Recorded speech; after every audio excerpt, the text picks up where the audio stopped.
Good afternoon, everybody. I'm back from bad flu, very bad viruses. It was quite hard to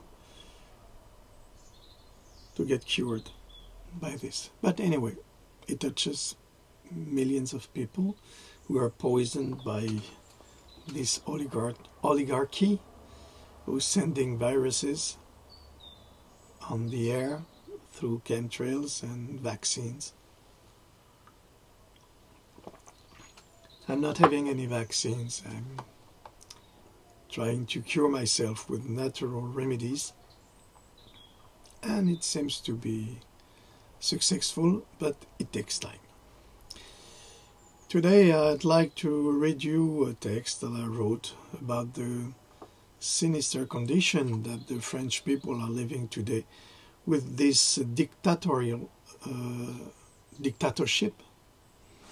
We're with France en Marche from Emmanuel Macron, who has an angel face in the outside, and in the inside is some kind of a little neo-Nazi, and we have to suffer from his actions. Those actions that you don't know nothing about where you are. I wonder if you care, if you're interested of this situation. It seems that the yellow vest actually outside the country are respected for the objectives and the will they put to try to change the face of France today, which is in the end of Freemasons and Satanists and pedophiles. I'm really happy to read that in America, Donald Trump is fighting especially Freemasons and pedophiles and Satanists. And that Mr. Obama and George Bush and the Clintons family are maybe going to be judged at last for what they have done to the American people and the world. I never thought I could send a bottle in the sea by asking our friends of America that we already helped in the past years, in the 18th century, to gain the independence.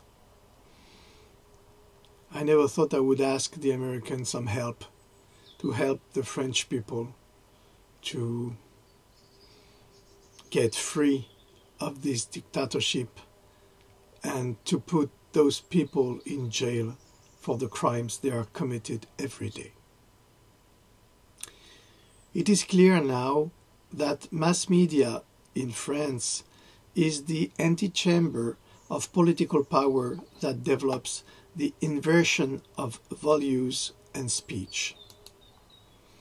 The Yellow Vest movement, which is a popular movement that just demands equality for all citizens and the essential for living and not for better living, is described by the mass media, the media mainstream, as anti-Semitic, sectarian, extremist, ultra-violent and incoherent movement by wicked journalists who do not participate in civil life, but rather to the life of an oppressing state against his people, to systematically relay the press releases of the France in motion, La France en Marche, and amplifying its message.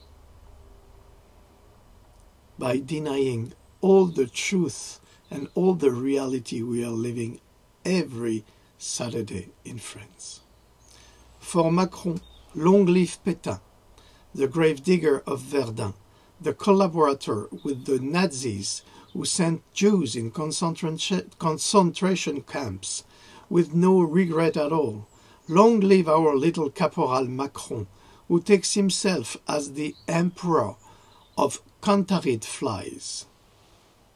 Who would have dared to glorify the Maréchal Pétain? Even François Mitterrand, who was in Pétain's government, never talked about it because he was so ashamed of his political past of a right extremist. But Macron takes back the Pétain's communication of the 40s in 2019.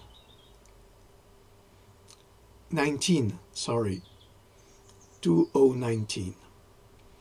Who is this guy, nostalgic of a collaborating France, who pisses on Charles de Gaulle and the French resistance? How can you imagine such a treachery for the French people?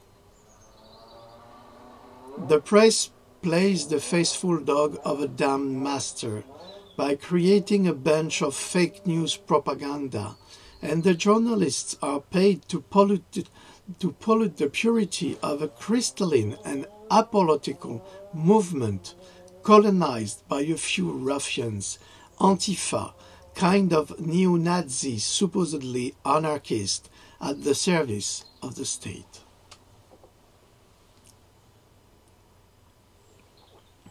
Meanwhile, the media mainstream, like the Clinton media in America, is silent on all the police violence on the yellow vests, worse, on the suppression of unemployed people who are searching for jobs that do not exist anymore. What for? To give the illusion of a false success by imposing false statistics for a president who is incapable of success but of destruction. Yes, Emmanuel Macron is a fraud. Sunday, the bad little king was booed at the Salon of Agriculture, despite having bribed some naive farmers to make him seem so formidable. The brave king who harangues the crowd by shouting like a bad comedian, "Where are the people? I want to talk to the people," he says. He is like a coward, while an army of bodyguards is putting a screen between him and the crowd and the people he talks about. The king manipulates the media mainstream. He has the courage of the old bastards who live with their mom at 60 years old and who is astonished that the cry of the nation is suddenly silent. The imposture is perfect. While France sinks into the abyss, while civil society suffocates under police, taxes, and violence, consumer prices rose more than 10%, sneakily, gradually, a little bit here and there. After gasoline, electricity, then gas, everything goes up except the wage and employment that there is no longer in France, since our leader sold our companies to US hedge funds and what the press never talks so quickly to point fingers at the yellow vest.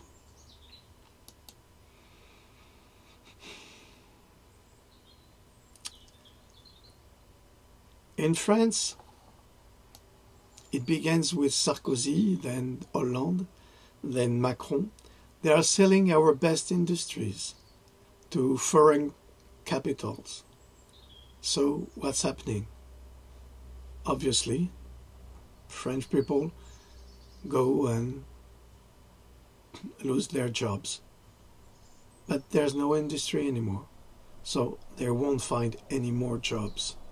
And the power of the state is pointing those people, those poor people who have been thrown away from their jobs, by humiliate them by saying, cross the street, you will find a job. That was the declaration of the King Macron. Cross the street and you will find the jobs. There is so many streets in France and so many crosses, and nobody finds a job like that. He says he will find a job. I'd like to see that. I'd really like to see that. Because if millions of people cannot cross the streets by finding a job, how can this little liar, this coward, would do? Of course, maybe he would go to see Mr. Rothschild, who was his associates, and he will find another job, of course. It's so easy for those kind of people.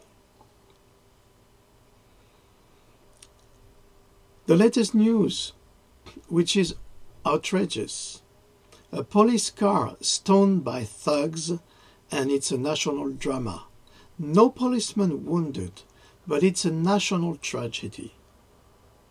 Citizens scorned, hands torn off, jagged feet, crane cracked for no reason with police stick, and it's their fault. And of course, it's Voltaire's fault in their hands, and if their hands and eyes are lying on the ground. No, it's Rousseau's fault if they are floating in the creek. No, for is this propaganda press, the president has nothing to do with it. He did not give the order to fire on the yellow vest, so who gave the order to toughen the police reaction against pacific citizens? Who? In the suburbs, police cars, firefighters are stoned every day for years, and no one is offended. The press is suddenly an absent subscribers. If we are lucky, at the most, the regional press will talk about it. But as masked yellow vests are concerned with this police car, this is the headline of the national press. Once again, who are we laughing at?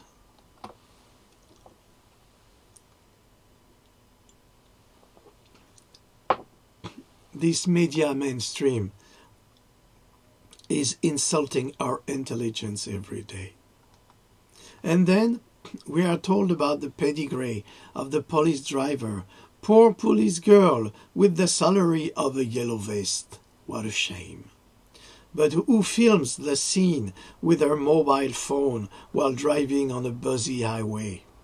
While her colleague would have been able to do this operation without endangering the occupants and vehicles around.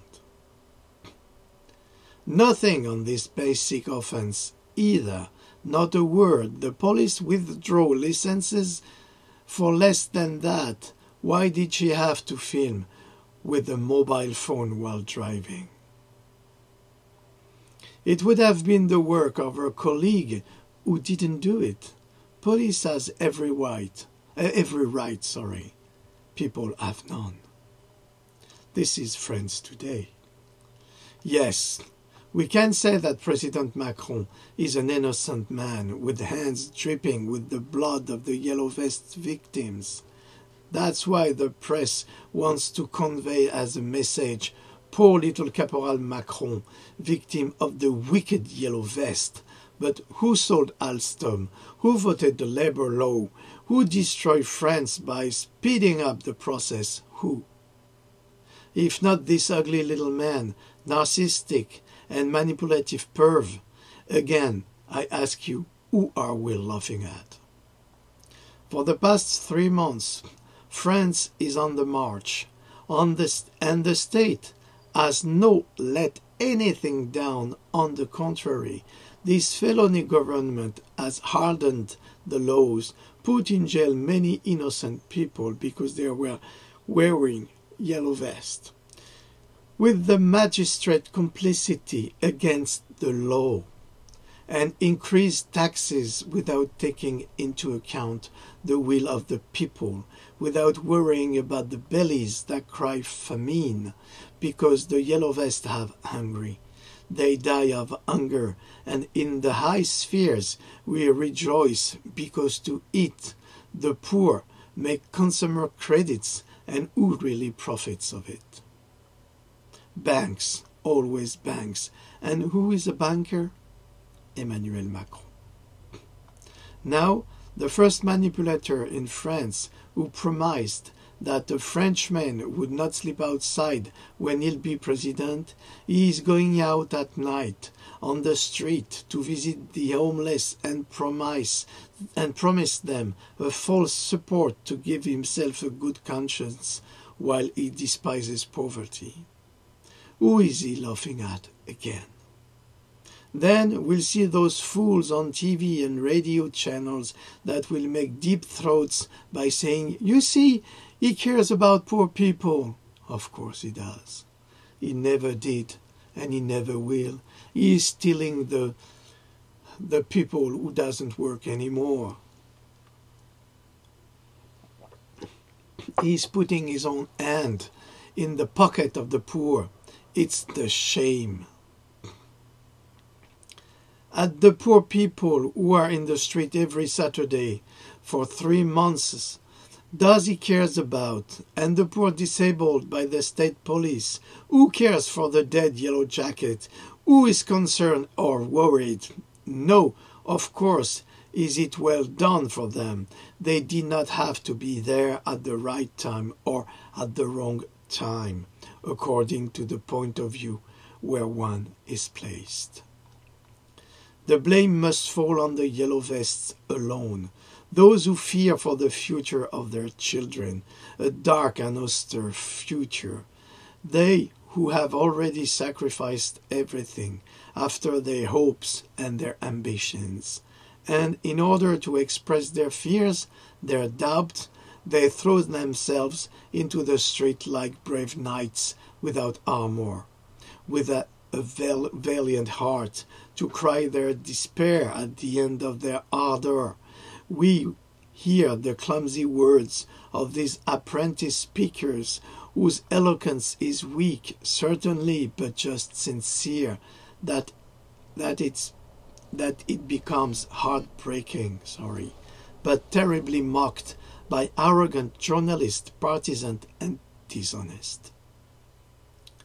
With more patient and genuine intellectual honesty, the journalistic analysis would be better graduated, and you would not hear fools and old philosophers dealing with the yellow vest, treating them like terrorists, anti-Semitics, and belonging to a cult to satisfy the power rather than the truth.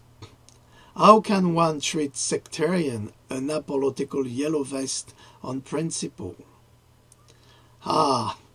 But for these state intellectuals, not to be politicized equals as a cult. If you're free, you belong to a cult. If you don't want those politicians, those crooked politicians, you belong to a cult for those journalists who are the shame of journalism. Who is actually the French genius capable of saying such foolishness? Well, he is an half-senile and fashionable academician who has all the media favors, TV and radio sets, and who selfishly refuses to see a youth full of hope for a better future.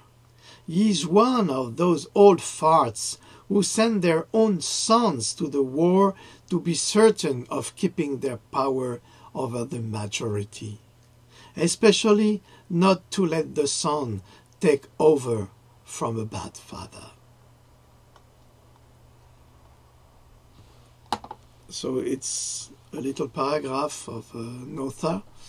It is then that eloquence would resume, and its nobility and imposing majesty. But today, these same men who, in their childhood, treat the study like a game, in their adolescence are the fable of the bar, and to crown it, with madness reach the old age, do not want to agree the vice of their first. This is from Satyricon, from Petronius. We are living in a terrible world today. So, it was short. I would like to apologize for my English, because it's not so good. It's not easy for us, for foreigners to try to explain, especially for writers like me, to try to translate exactly the meaning of my French word in English. It has no, how can I say, the inner sense, because the French language allows us to say phrases which have many senses and many consequences. So it's quite difficult to translate it. I should live in England, America, or Scotland, or whatever, where the people speak English, to be a better writer in English. So I really apologize. Anyway, now you know a bit of what's really happening, what is really happening in France with this terrible president that we have today. I wish you a good day, and maybe next time. Bye-bye.